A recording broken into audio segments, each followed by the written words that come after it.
HRP എന്ന ശ്രീലക്ഷ്മി ഒരു YouTube ബ്ലോഗറാണ്. വളരെ താഴെത്തട്ടിൽ നിന്ന് തുടങ്ങിയതാണ് ശ്രീലക്ഷ്മി. ഒരുപക്ഷെ വളരെ ദാരിദ്ര്യത്തിൽ നിന്ന് തുടങ്ങിയ ശ്രീലക്ഷ്മി പിന്നീട് ജനങ്ങളെല്ലാവരും കൈപിടിച്ച് കൊണ്ടുവന്ന് ശ്രീലക്ഷ്മിയുടെ വ്ളോഗിങ്സും ശ്രീലക്ഷ്മിയുടെ ചിരിയും ഒക്കെ കണ്ട് ഇഷ്ടപ്പെട്ട് ശ്രീലക്ഷ്മിയുടെ കണ്ടന്റും ഇഷ്ടപ്പെട്ട് വളർത്തിക്കൊണ്ടുവന്ന ഒരു യൂട്യൂബ് ബ്ലോഗറും കൂടിയാണ് ശ്രീലക്ഷ്മിയുടെ വിവാഹം കഴിഞ്ഞ ദിവസം ഗുരുവായൂർ വെച്ച് നടന്നു. അപ്പു എന്ന സൂരജാണ് ശ്രീലക്ഷ്മിയുടെ വരൻ. കഴിഞ്ഞ ദിവസമാണ് ആ വീഡിയോ പുറത്തുവിട്ടത്. കല്യാണ തലേന്നെന്ന് പറഞ്ഞിട്ട് ഏകദേശം ഒരു 4-5 ദിവസങ്ങൾക്ക് മുമ്പ് ശ്രീലക്ഷ്മി ഒരു വീഡിയോ പോസ്റ്റ് ചെയ്തിരുന്നു. ആ വീഡിയോയെക്കുറിച്ച് നമ്മൾ സംസാരിച്ചിരുന്നതാണ്. അന്ന് ഈ വിവാഹം എങ്ങനെ എത്തി, കുറേ നാൾക്ക് നീണ്ട പ്രണയം, ഇതൊക്കെയായിരുന്നു ആ വിവാഹത്തിൽ എത്തിച്ചേർന്ന പ്രധാനപ്പെട്ട കാര്യങ്ങൾ. പക്ഷേ കഴിഞ്ഞ ദിവസം അവർ ആ ഒരു വീഡിയോ പോസ്റ്റ് ചെയ്തു. 10 മിനിറ്റ് 54 സെക്കൻഡ് ദൈർഘ്യമുള്ളൊരു വീഡിയോ ആണ്. വളരെ ലൈറ്റ് ഹാർട്ടഡ് ആയിട്ടുള്ള, വളരെ നമുക്ക് മനസ്സുകൊണ്ട് ചിരിക്കാൻ പറ്റുന്ന ഒരു ഫീൽ ഗുഡ് വീഡിയോ ആയിട്ടാണ് തോന്നിയത്. ഗുരുവായൂർ വെച്ച് കല്യാണം കഴിഞ്ഞ കാര്യം, ശ്രീലക്ഷ്മിയും സൂരജും ഇരുവരുടെയും വിവാഹം കഴിഞ്ഞ കാര്യം ഇരുവരും പോസ്റ്റ് ചെയ്യുകയാണ് ചെയ്തത്. HRPയുടെ യൂട്യൂബ് ചാനലിലാണ് ആ വീഡിയോ പുറത്തു വന്നത്. ആ വീഡിയോ പുറത്തു വന്നതിന് പിന്നാലെ 10 ലക്ഷം പേരാണ് ഒരൊറ്റ ദിവസം കൊണ്ട് ആ വീഡിയോ കണ്ടിരിക്കുന്നത്. ഒരുപക്ഷെ പല സിനിമകളുടെയും ട്രെയിലേഴ്സോ അല്ലെങ്കിൽ ഏറ്റവും കൂടുതൽ ആരാധകർ കാത്തിരിക്കുന്ന സിനിമകളുടെ ട്രെയിലറിനോ ടീസറിനോ പോലും ഇത്ര ഒരു വ്യൂ കൗണ്ട് കിട്ടത്തില്ല. ഞാൻ പറയുന്നത് അത്രയധികം ജനപ്രീതി ശ്രീലക്ഷ്മി നേടിയിരിക്കുന്നു മലയാളി പ്രേക്ഷകർക്കിടയിൽ എന്നുള്ളത് വേണം പറയാൻ. അതുകൊണ്ടാണല്ലോ ഇത്രയധികം വ്യൂസ് ഇതിന് കിട്ടുന്നത്, ഇത്രയധികം തരംഗമായി സമൂഹ മാധ്യമങ്ങളിൽ ശ്രീലക്ഷ്മിയുടെ ഈ വിവാഹം മാറുന്നത്. ഇതെല്ലാം അതിനൊരു പ്രധാനപ്പെട്ട കാരണമാണ്. അതുകൊണ്ട് തന്നെയാണ് ആളുകൾ ഭയങ്കരമായി കാത്തിരുന്ന ഒരു വീഡിയോ കൂടിയാണ്. കാരണം എന്തുകൊണ്ട് ഈ കല്യാണത്തിൻ്റെ തീയതിയോ ഒന്നും തന്നെ ശ്രീലക്ഷ്മി പുറത്തുവിട്ടിട്ടില്ല, ഓൺലൈൻ മീഡിയയ്ക്ക് പ്രവേശനമില്ല എന്ന് ആദ്യമേ തന്നെ പറഞ്ഞിരുന്നു. കാരണം താൻ അത്രയും വലിയൊരു ഉയരത്തിലേക്ക് എത്തിയിട്ടില്ല എന്നുള്ളതാണ് ശ്രീലക്ഷ്മി പറഞ്ഞത്. അതുകൊണ്ട് തന്നെ വളരെ ലളിതമായി നടത്താൻ ഉദ്ദേശിക്കുന്ന ചടങ്ങാണ്, തൻ്റെ വീട്ടിൽ വെച്ചായിരിക്കും പല ചടങ്ങുകളും നടക്കുക എന്നൊക്കെ പറഞ്ഞിട്ടാണ് ശ്രീലക്ഷ്മി ഈ വിവാഹത്തിന് മുമ്പേ വന്നത്. ഇരുവരും തമ്മിൽ ഒരുമിച്ചുള്ള ഫോട്ടോസൊക്കെ ഭയങ്കര വൈറലായിരുന്നു. ആ ഫോട്ടോഷൂട്ട്സും കാര്യങ്ങളും എല്ലാം തന്നെ സോഷ്യൽ മീഡിയയിൽ വലിയ തരംഗമായിരുന്നു. പക്ഷേ ഈ വീഡിയോ 10 മിനിറ്റ് 54 സെക്കൻഡ് ദൈർഘ്യമുള്ള ഈ വീഡിയോ ഭയങ്കര ലൈറ്റ് ഹാർട്ടഡാണ്. ഭയങ്കരമായൊരു ഫീൽ ഗുഡ് സിനിമ കണ്ടിറങ്ങുന്ന പോലൊരു ഫീലാണ് ഈ വീഡിയോ കാണുമ്പോൾ ഉണ്ടാവുന്നത്. ഒരു അണ്ണാൻ കുഞ്ഞിന്ന് തുടങ്ങിയ ഇതാണ് ശ്രീലക്ഷ്മിയുടെ ഈ ഒരു വ്ളോഗിങ് പരിപാടി. അതിനുശേഷം ഇപ്പോൾ ശ്രീലക്ഷ്മി എത്തി നിൽക്കുന്ന, ഇപ്പോൾ ഫെയിം കൊണ്ടായാലും പൈസ കൊണ്ടായാലും ശ്രീലക്ഷ്മി എത്തി നിൽക്കുന്ന ഒരു പൊസിഷനുണ്ട്. അത് തൻ്റെ ഹാർഡ് വർക്ക്, കഠിനാധ്വാനം കൊണ്ട് മാത്രം ഉണ്ടാക്കിയെടുക്കാൻ കഴിഞ്ഞ ഒരു ലോകമാണ്. HRP ദ വേൾഡ് എന്നാണ് ആ യൂട്യൂബിൻ്റെ ചാനലിൻ്റെ പേര്. അപ്പോൾ ആ ഒരു വേൾഡ് ഉണ്ടല്ലോ, ആ ലോകം ഉണ്ടാക്കിയെടുക്കാൻ വളരെ കഷ്ടപ്പെട്ട് വളരെ ബുദ്ധിമുട്ടി മുന്നോട്ട് വന്നതാണ്. അതുകൊണ്ട് തന്നെയാണ് സോഷ്യൽ മീഡിയ ഇൻഫ്ലുവൻസറായ പേളി മാണി ഉൾപ്പെടെ ശ്രീലക്ഷ്മിയുടെ ഭയങ്കര സപ്പോർട്ട് സിസ്റ്റമായിട്ട് നിൽക്കുന്നത്. ഭയങ്കരമായിട്ട് അവരൊക്കെ നിൽക്കുന്നതും ആ ഒരു വളർച്ച കൺമുന്നിൽ കണ്ടതുകൊണ്ടാണ്. നമ്മുടെയൊക്കെ കൺമുന്നിൽ കാണുന്ന ഒരു ലോകവും കൂടിയായിരുന്നു ശ്രീലക്ഷ്മിയുടെ. അങ്ങനെ ശ്രീലക്ഷ്മിയുടെ വിവാഹം കഴിഞ്ഞ ദിവസം നടക്കുകയുണ്ടായി.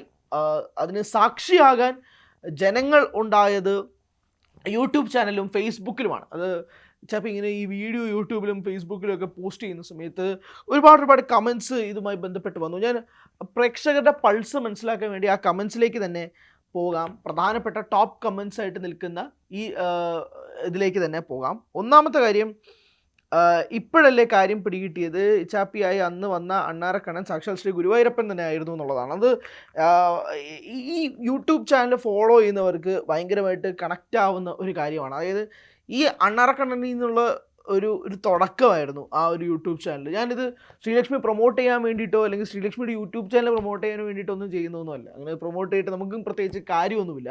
പക്ഷേ ഒരു പെൺകുട്ടി അവൾ കഠിനാധ്വാനം ചെയ്ത് മുന്നോട്ട് വന്ന് അത് സൊസൈറ്റിക്ക് മുന്നിൽ നടു നിവർത്തി കാണിച്ച് അതിലവൾ ഭയങ്കരമായി മുന്നേറുമ്പോൾ കിട്ടുന്ന ഒരു സാറ്റിസ്ഫാക്ഷൻ ഉണ്ട്. ഇപ്പം ഇന്നത്തെ സമൂഹം, പ്രത്യേകിച്ച് യുവതലമുറകൾക്കിടയിൽ ഈ ആത്മഹത്യാ പ്രേരണകൾ വർദ്ധിക്കുന്നൊരു സാഹചര്യം, പ്രത്യേകിച്ച് വളരെ നമുക്കൊക്കെ പുറമേ നോക്കുമ്പോൾ വളരെ സില്ലി ആയിട്ടുള്ള ഇഷ്യൂസിൽ പോലും ആത്മഹത്യ ചെയ്യുന്ന ഒരുപാട് യുവാക്കളുള്ള ഒരു നാടും കൂടിയാണ് ഇത്.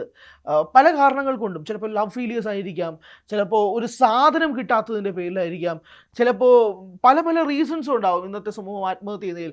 സാമ്പത്തികമായിട്ട് മുന്നോട്ട് വരാൻ കഴിയുന്നില്ല എന്നതിൻ്റെ പേരിലായിരിക്കാം. പല റീസൺസും ചുറ്റപ്പെട്ടിരിക്കുന്ന ഒരു യുവ സമൂഹമാണ് നമുക്ക് മുന്നിലുള്ളത്. ആത്മഹത്യാ പ്രേരണ വല്ലാതെ കൂടി നിൽക്കുന്നൊരു സമൂഹം. അവിടെ നിന്നുകൊണ്ട് തൻ്റെ ദാരിദ്ര്യമൊന്നും ആക്കി പോലും കാണാതെ അവിടെ നിന്ന് വളർന്നു വന്ന് സ്വന്തമായിട്ട് നമ്മൾ നേടിയെടുക്കുക എന്നൊക്കെ പറയത്തില്ലേ, ആ നേടിയെടുക്കുന്ന ഒരു വ്യക്തിയായിട്ടാണ് ശ്രീലക്ഷ്മി എനിക്ക് തോന്നിയിട്ടുള്ളത്. അപ്പോൾ അങ്ങനെയുള്ളൊരു ശ്രീലക്ഷ്മിയുടെ ഏറ്റവും പ്രധാനപ്പെട്ട ദിവസം ശ്രീലക്ഷ്മി അന്ന് മുതൽ ഏറ്റവും തുടക്കം മുതൽ തന്നെ ഫോളോ ചെയ്യുന്നവർക്ക് വളരെയധികം പ്രഷ്യസാണ്. സ്വന്തം വീട്ടിലെ ഒരു കുട്ടിയുടെ കല്യാണം പോലെയാണ് പല ഫാമിലിയും ഇത് കണ്ടിട്ടുള്ളത്. അതുകൊണ്ടാണ് പലർക്കും ഇത് ഭയങ്കര ക്ലോസ് ടു ഹാർട്ടാണ്. ആ ഒരു ക്ലോസ് ടു ഹാർട്ട് നിൽക്കുന്ന മൊമെൻ്റാണ് പലരും ഈ കമൻറ്റ് സെക്ഷനിൽ മുന്നോട്ട് വരുന്നത്. അതുകൊണ്ടാണ് ഞാൻ ഈ കമൻറ്റ്സ് വായിക്കാം എന്നുള്ളൊരു തീരുമാനം കൂടി എടുത്തത്. ഒരു അണ്ണാൻകുഞ്ഞ് ഒരു മനുഷ്യൻ്റെ ജീവിതം തന്നെ മാറ്റിമറിച്ചു എന്നുള്ളതാണ് മൂന്നാമത്തെ കമൻറ്റ്. പേളി മാണി ഒരു കമൻറ്റ് ഇട്ടിട്ടുണ്ട്, ഞാൻ അതിലേക്ക് പോകാം. This is what true love looks like when someone falls in love with the right person at the right time, when love is the only reason keeping two people together. God himself comes down to earth to make their wedding day special. I love you Uchapi, forever here for you, and Appu, his love for you is always shining in his eyes. Touch wood, I cried watching this video, happy tears. Pinne that sari looks like it was made for you for the special day എന്നുള്ള പേളിയുടെ ഒരു post ഉണ്ട്. അപ്പോൾ ഈ comment ഉണ്ട്. അപ്പോൾ ഈ കമൻറ്റിന് ചപ്പിന് മറുപടിയും കൂടി കൊടുത്തിട്ടുണ്ട്. മറുപടി ഇങ്ങനെയാണ്: last year at this time I was drowning in pain, feeling overwhelmed, but it was you, dear Chechi, who held my hand, listened to my heart and guided me through the darkness. You poured love, prayers and affirmations into my life, teaching me how to manifest my dreams and trust in God's perfect plan. And now a year later, I stand before you overflowing with joy and gratitude. God gifted me my Appu, my soulmate, my forever love. My wedding day was a dream come true, and you two made it even more special by being there as parents, filling the void in my heart. You may be my Chetan and Chechi by relation, but to me, you are my pillars, my confidence, another set of parents. Thank you for being my rock, my guiding light and my everything. പിന്നെ സാരി ചേച്ചിയുടെ selection അല്ലേ എങ്ങനെ super ആവാതിരിക്കും എന്നുള്ള comment മറുപടിയായിട്ടും കൊടുത്തിട്ടുണ്ട്. അതായത് പേളിയെ സംബന്ധിച്ചിടത്തോളം പേളിയാണ് ഈ sari select ചെയ്ത് കൊടുത്തത്. അപ്പോൾ ഈ സാരി സെലക്ട് ചെയ്യുന്ന ഈ വീഡിയോ ഉൾപ്പെടെ അവർ പുറത്തു വിട്ടിരുന്നത് ഭയങ്കര രസമാണ്. അത് കാണാത്തവരുണ്ടെങ്കിൽ അത് കണ്ടു നോക്കണം. സ്റ്റില്ലും പുറത്തു വന്ന കാര്യങ്ങളൊക്കെയാണ്. അപ്പോൾ അപ്പോൾ തൊട്ടേ ഇവർ കൂടെ ഉണ്ട്, മൊത്തത്തിലായിട്ട് ഇങ്ങനെ കൂടെ നിൽക്കുക എന്നൊക്കെ പറയുന്ന രീതിയിൽ തന്നെയാണ് പേളിയും ഒപ്പം ഉണ്ടായിരുന്നത്. അപ്പം ആ ഒരു കമൻറ്റ് ഭയങ്കരമായി ഹാർഡ് വാമിംഗ് ആണ്. മാത്രമല്ല ഈ വായിച്ച ടോപ്പ് 3 കമൻറ്റുകളിലൊക്കെ തന്നെ ഈ അണ്ണാറക്കണ്ണിൻ്റെ കാര്യം പറയുന്നത്, അവിടെ നിന്നായിരുന്നു തുടക്കം. പക്ഷേ ഈ പേളിയുടെ ഈ ഒരു കോമൻറ്റ് പ്രത്യേകിച്ച് അവസാന ഭാഗത്ത് പേളി പറയുന്ന ഒരു സാധനമുണ്ട്: I cried watching this video, happy tears എന്നുള്ളത്. എനിക്ക് തോന്നുന്നു പുള്ളിക്കാരി ശ്രീലക്ഷ്മി ഫോളോ ചെയ്യുന്നവർക്കൊക്കെ തന്നെ ഇതേ ഫീൽഡിലൂടെയാണ് അവർ കടന്നു പോയത്. കാരണം അതൊരു യൂട്യൂബറിൻ്റെ കല്യാണമായിട്ടല്ല പലരും കാണുന്നത്. അതൊരു ഭയങ്കരമായി പേഴ്സണലായിട്ട് തോന്നിക്കുന്ന ഒരു കുടുംബത്തിൽ ഒരു കുട്ടിയുടെ കല്യാണം എന്നാണ് പലർക്കും തോന്നുന്നത്. അത് ഇവരുടെ ഓരോരുത്തരുടെ കമൻസിൽ നിന്നും വ്യക്തമാണ്. ഇതൊന്നും ഒരു PR ടീമിൻ്റെയും കമൻസ് അല്ല, ഇതൊക്കെ ഭയങ്കര ജെനുവിൻ ആയിട്ടുള്ള കോമൻസ് ആണ്. മലയാളി പ്രേക്ഷകരുടെ പലരുടെയും ഉള്ള കോമൻസ് ആണ്. അതങ്ങനെ തന്നെയാണ്. അതുകൊണ്ടാണ് ഈ വീഡിയോയ്ക്ക് ഭയങ്കരമായ ലവ് കിട്ടുന്നത്, ഭയങ്കരമായ സ്നേഹം ഒക്കെ തന്നെ ഈ വീഡിയോയ്ക്ക് പിന്നാലെ ഉണ്ടാവുക എന്നതിന് ഏറ്റവും പ്രധാനപ്പെട്ട കാരണവും എന്ന് പറയുന്നത്. എന്തായാലും പല പ്രേക്ഷകരും കാത്തിരുന്ന, ഈ പല പ്രേക്ഷകർ എന്ന് പറയുന്നത് 10 ലക്ഷം പ്രേക്ഷകരുണ്ട് കേട്ടോ. അതൊരു ചെറിയ കണക്കല്ല. ഈ 10 ലക്ഷം പ്രേക്ഷകരാണ് ആദ്യത്തെ ദിവസം തന്നെ ഈ വീഡിയോ കാണുന്നത്. ഇവരെല്ലാവരും അത്രയധികം കാത്തിരിക്കുകയായിരുന്നു ഈ വീഡിയോയ്ക്ക് വേണ്ടി എന്നുള്ളത് തന്നെയാണ്. അപ്പം ഇത് തന്നെയാണ് അതിനെ കുറേ നാളുകളായി കാത്തിരുന്ന ആ ഒരു ശ്രീലക്ഷ്മിയുടെ വിവാഹമാണ് കഴിഞ്ഞ ദിവസം അവർ വീഡിയോ ആയി പോസ്റ്റ് ചെയ്തത്.